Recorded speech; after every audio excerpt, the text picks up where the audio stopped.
Sudarlun, PT Pembangkitan Jawa Bali berupaya menekan angka kecelakaan kerja menyongsong dilaksanakannya bulan K3 atau Keselamatan dan Kesehatan Kerja.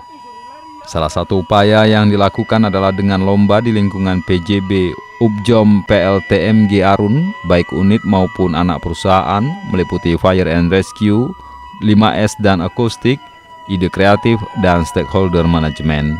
Kegiatan tersebut dilaksanakan selama 1 bulan, yakni berupa simulasi tanggap darurat dengan harapan segala sumber daya di lingkungan perusahaan tanggap menghadapi situasi darurat. Pihak perusahaan sendiri mengklaim sejauh ini kesiapan SDM dan peralatan sudah cukup memadai. Dari Loksmawe, Zaki Mubarak, Serambion TV. Yang sekarang jadi korban ada